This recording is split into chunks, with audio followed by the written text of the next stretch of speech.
Morning. With the fabulous GCH team. I will let everybody introduce themselves. Katie, why don't you go first? So I'm Katie. I'm a realtor here in Savannah, Georgia. Hi, I'm Altaviz here in the Atlanta metro area. Awesome. And I am Karen. I am also in the Savannah area. Katie and I live 15 minutes from each other. So welcome, everybody. I thought that we would do another market update today. Last time, if you were able to join us, we did Savannah versus Hilton Head. Today, we got Atlanta in the house. So we're going to be talking about what the market is doing there, because we get a ton of people who relocate here from outside of the area, and they're not 100% sure where they want to go yet. So Altaviz, what's the market doing there? Because before I moved to Savannah, I lived where you live. Right. And back then it was a great market, but it was not crazy like this. We were just talking about how before we jumped on live, somebody would say, okay, this is what I'm looking for. And we could do a search in our MLS and I'd find 50 or 75 houses and I had to weed it down because there were so many. Right. So why don't you tell us what's going on there?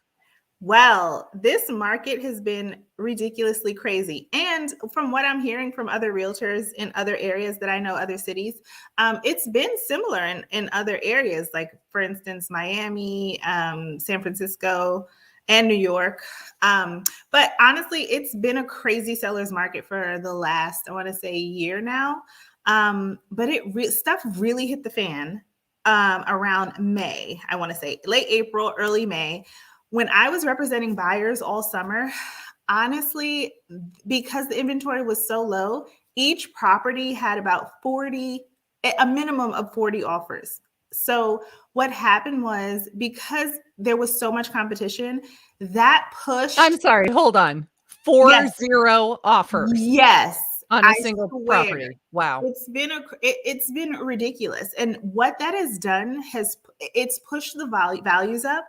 So for instance, if you're making an offer on a house that's $500,000 and it has 40 offers, each offer is going to try to come better than what they think the other offer is, because, as you know, most realtors don't share what their offers are because they want that price to get up there.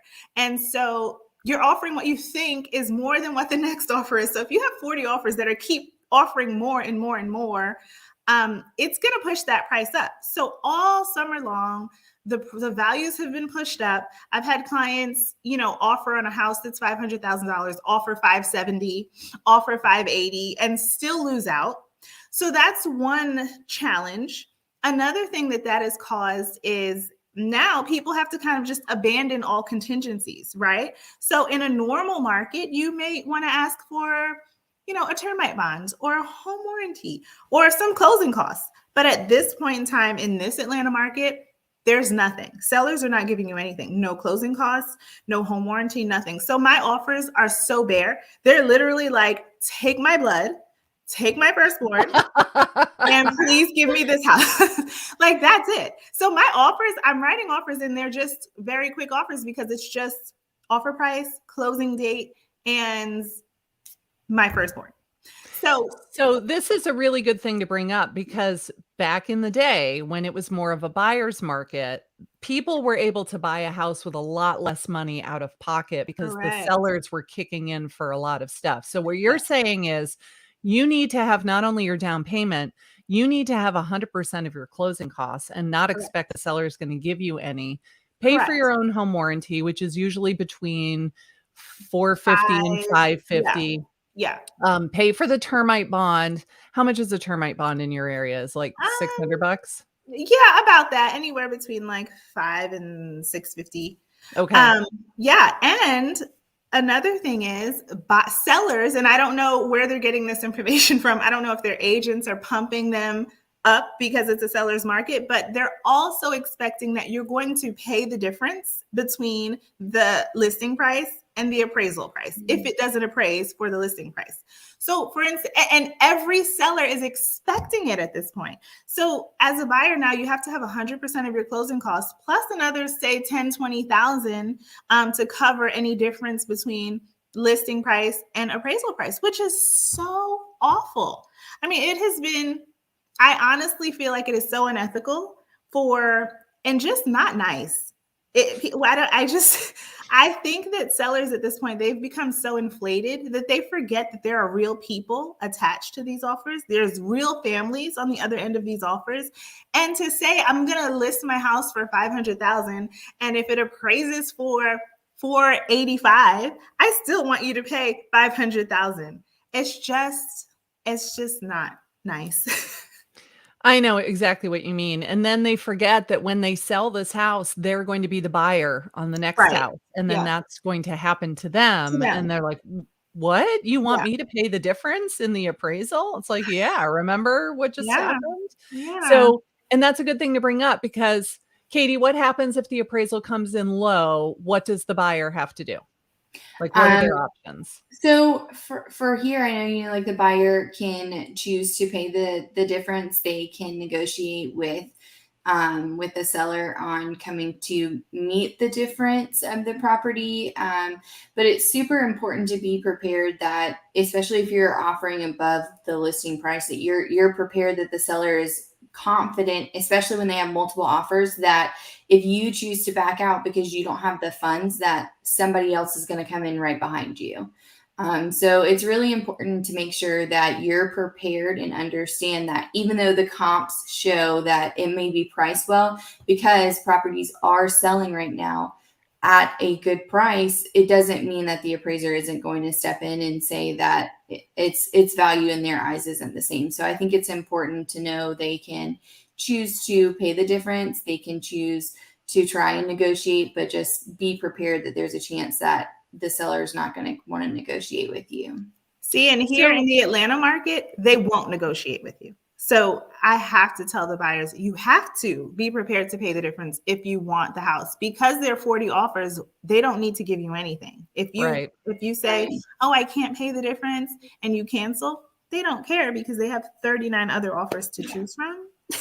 So so do you think that it's best practices then to have your clients looking at homes that are less than what they're approved for and less than what they can actually afford, that if heaven forbid that happens, they've got a little bit of wiggle room and it's not like, well, I was already maxed out and now there's no extra money. That's what I've been having to do, Karen. Like I've had clients go 100,000 below what their max budget is. Yeah. Just because we've been having to offer between 50 and 80,000 over asking, and also then pay the difference, between any list price and appraisal price. So yeah, I want to make sure that the audience is hearing us. This is not us as realtors saying you need to offer more than the asking price because we want to make a bigger commission and we want to make more money. Like this is not it. This is I don't know if we've ever talked about this before, but there is a difference between a real estate agent and a realtor. When you're a realtor, you're a member of the National Association of Realtors. You have taken code of ethics training. You are agreeing that you are going to be held to a higher standard and you are going to uphold the ethical rules of real estate where just a regular real estate agent who is not a member does not. So we are always 100% of the time looking out for our clients' best interests. But if this is the house that you want more than anything, and you know that there are 10 or 20 other offers, and you decide I need to write an offer for higher than the listing price because I want this house so bad, this is your decision and we will absolutely give you our advice, but this is not us pushing you to buy a house that's more expensive than you can actually afford. And I want to make sure that people hear that. And those of you that are watching us right now, if you have any questions, please drop them in the chat because we'd certainly love to answer them for you. So having said that, Katie, what is the highest over asking price offer that you've written so far? Do you recall? Well, I know definitely Nicole has written more than I have in the over, but I have written a couple that are between 15 and 20 over. But we haven't seen things that, are super high. I had a client tell me the other day from California that their daughter wrote an offer and it didn't win because the highest was over $100,000 of the asking price, Yeah. which is insane to me. But I have seen that, it's still increasing. I know Nicole said last time that typically the holidays are a little slower, but we're still seeing things that are popping on the market and receiving offers. I spoke with a listing agent yesterday, and the property had over 14 offers already, and it had only been on the market for, I think, maybe like 2 days. So Wow. we're seeing things still, just continue to go. And I think it's super important that people realize that we don't want you to be house poor, because nobody wants to be house poor. But if you're not financially prepared and aware of what the market is, then you're going to be disappointed every single time. So I think that that's super important, to be prepared, that financially we want you to be able to afford your home, and understand that if your max budget is 300,000, then we want to look a little below, so that if you have to spend that 300,000, you're in a home that's still comfortable for you. I'm glad that you said that, because the only time that I've ever been fired from a client was my second year in real estate. I lived in California at the time. I think he was a nurse's aide and his wife was a teacher. And I don't know what their finances were, because I'm not the loan officer, but based on what the two of them did for a living, I would say that their combined income was probably less than 100,000 a year outside of San Francisco. And they were approved for 600,000, and they were looking at houses that were like 599, 999. And I said, I am really concerned that you guys are going to be house poor. You will have a $4,000, $5,000 a month mortgage payment. You will eat top ramen for every meal. You will never go on vacation. You will never leave your house, because you will be slaves to your mortgage. And I don't want that for you.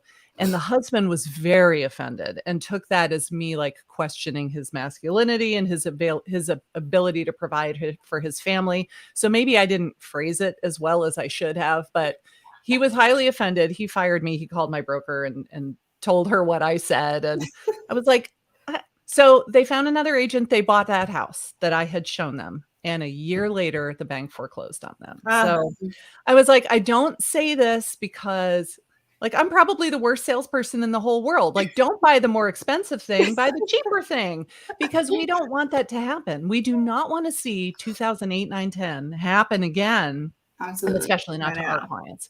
So if you have to go over the asking price in order to be competitive, we would prefer that you look at the less expensive houses so that you can actually have a quality of life if you decide that you really do want to buy right now. Yeah. On the flip side, for sellers, it's easy to get greedy, just like Altaviz, you were saying. But when you have 40 offers hit your dining room table, how do you sit down and weed through them and decide which one is the best for you? Yeah. And that's what having a great real estate agent can do for you, is will help you weed through all those things. Altaviz, what do you think about buyer love letters? Are you doing that anymore? No. Good. We're not even doing it anymore, because there was a point in time when every time I wrote a love letter or had my client write a love letter, they won every time. Mm-hmm. At this point, we started out at the beginning of this market sending love letters, right?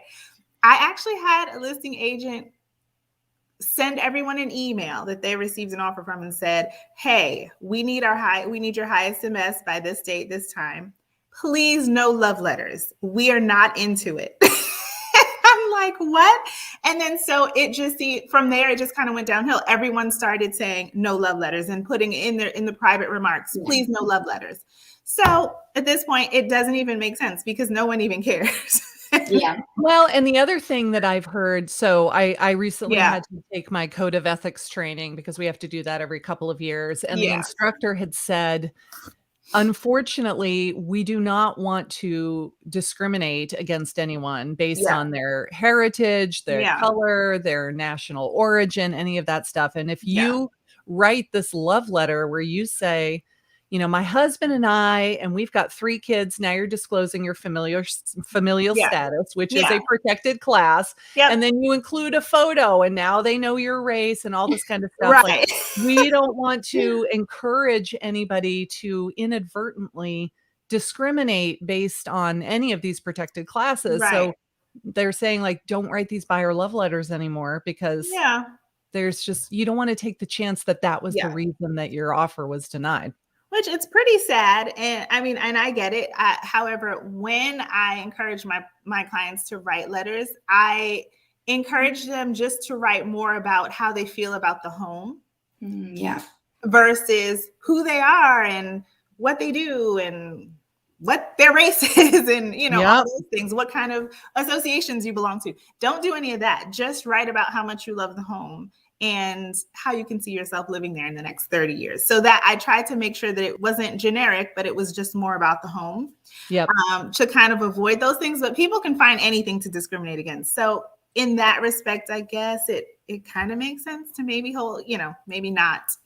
I know. I used to do that all the time too. I Yeah. thought that was a great way to compete in a Yeah. multiple offer situation. And I like to think the best of people and Yeah. not think that that's really what happens in our world. And know. I guess I was probably kind of oblivious. And Yeah. the very last listing that I sold in Woodstock before we moved to Savannah, we got a bunch of buyer love letters. And the offer that my clients chose was based on that letter. And it was Yeah. not the highest offer. So we Yeah. were like, see, this is Woo! why these letters work, I because know. you're tugging at their heartstrings and you're making them go, oh, I want this cute little family to live in my house. Yeah, But I know. it's like we need to be choosing this offer based on the terms Right. and not on the people who are going Yeah. to live in the house. And Yeah. that's a hard thing to do, but It's hard. yeah. Well, when I'm representing the seller in this market, I mean, obviously it's so much easier because literally you get offers the day that you've listed.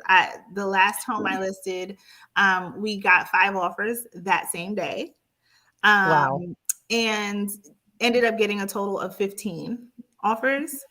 And we looked through the offers the very next day. We reviewed all 15 offers, and then the seller made a decision, and that was that. But what I'm finding when I am not the listing agent, when I'm the buyer's agent and we're looking at homes, sellers they're saying, okay, I'm listing my house today on Friday and I'm going to keep it listed for 5 days. And that's it. I'm not showing it anymore after that. So if you can't get in, you're out of luck.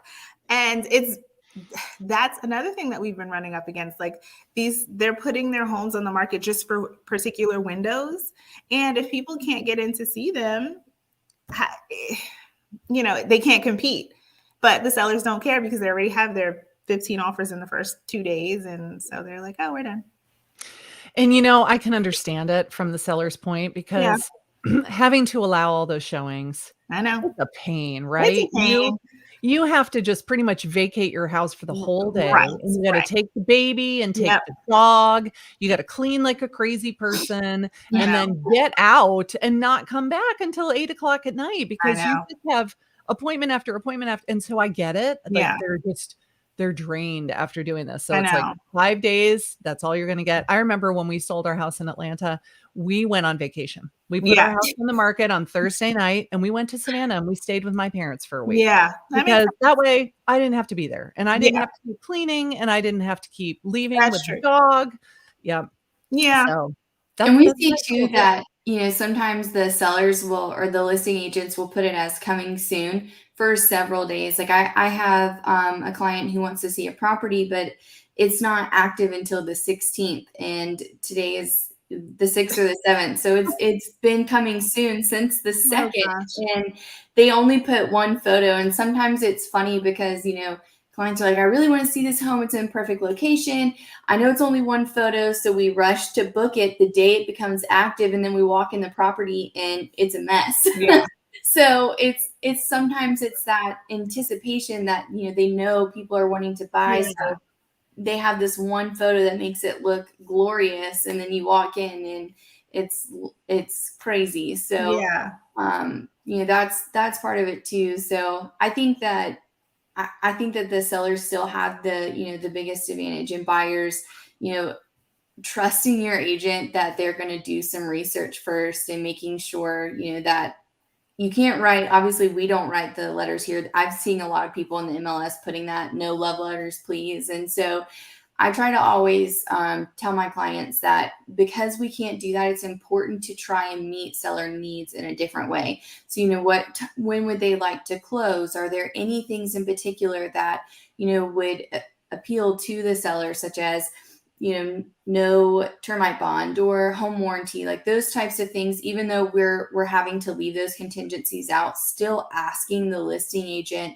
what are some of the things that the seller needs, helps with that aspect of making your offer more appealing. Love that. And before we leave you the screen, would you please tell me what that sign behind you says? Because I want to know exactly what that says. I can't Yes. quite read it. It says, I would go jogging, but Proverbs 28:1 says, the wicked run when no one is chasing them. So there's that. I love that. That is funny. Okay, Hilarious. cool. Oops, I almost removed you from the broadcast. I just wanted to exit the full screen. I'm glad I didn't do that. So that is awesome.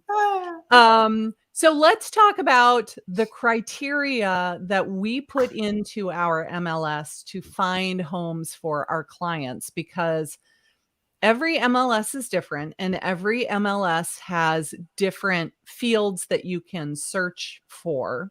And are you using First MLS, Altaviz, or do you use Georgia MLS? I mainly use First MLS, but I do use Georgia sometimes. Okay. And I love FMLS. I think it's a great, very easy to navigate, all the things. And then we've got Savannah's MLS here, Katie and I do.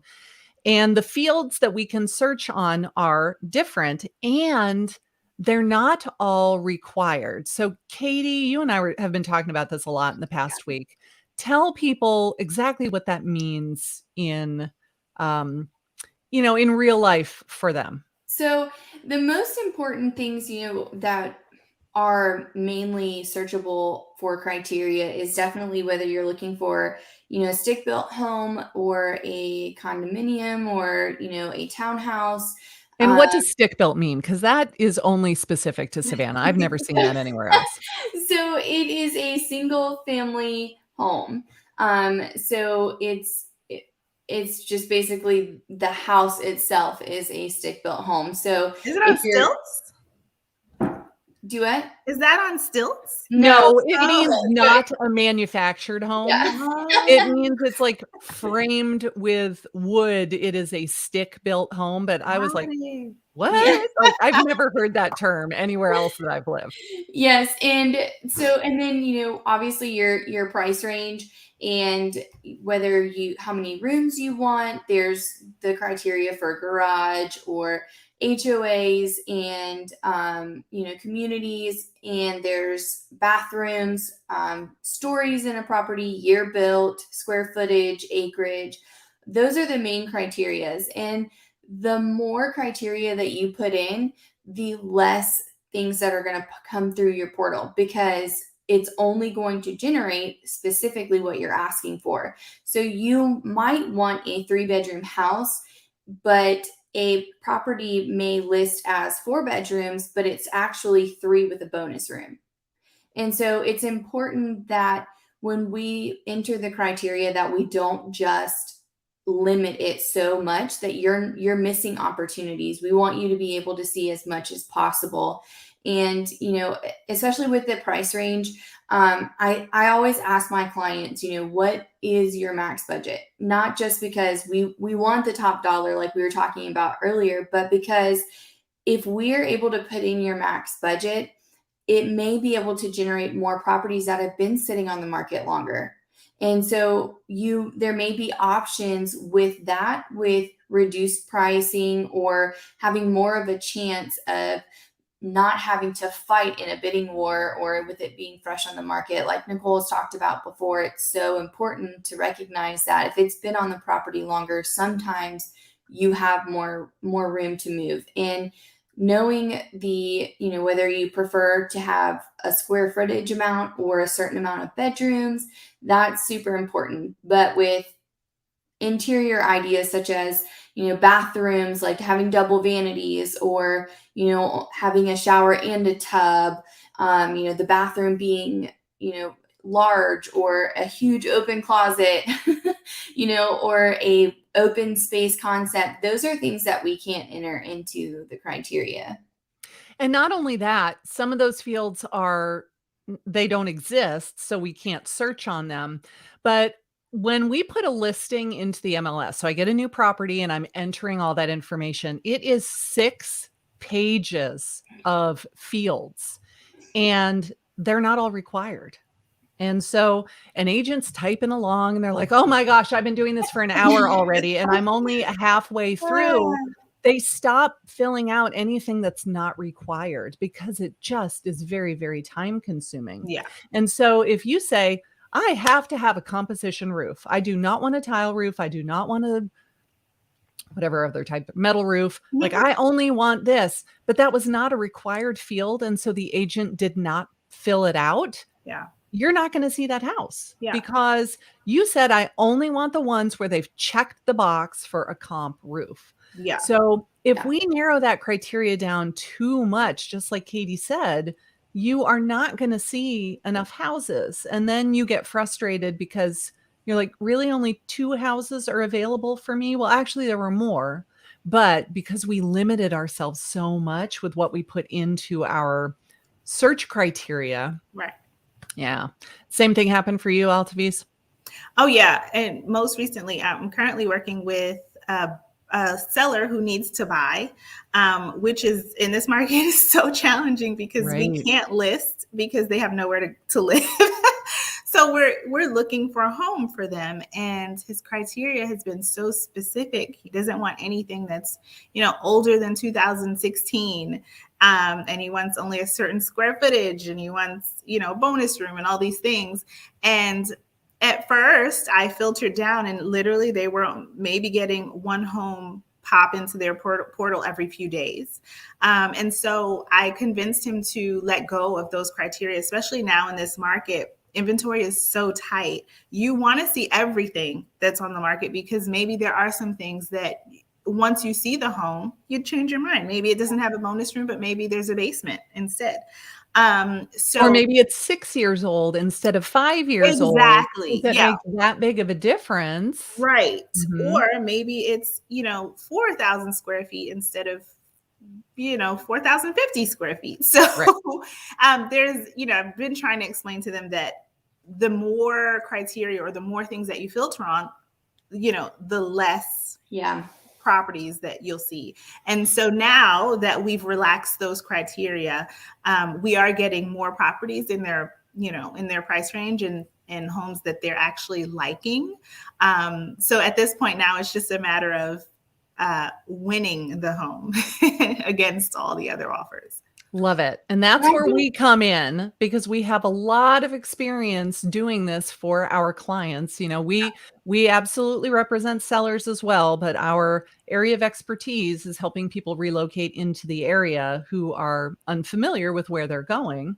And we've got a lot of experience representing buyers and helping them get their offers accepted in this type of a crazy environment. Yes. Well, thank you, ladies, for joining us. I am so glad that we were able to do this. We're making this a more frequent thing. I love doing these live streams. It's a lot of fun. Yeah. So even though we're going to end this broadcast now, you are still welcome to put your comments in the chat. And we will answer them at a later time. And as always, all together, live where you love and love where you live.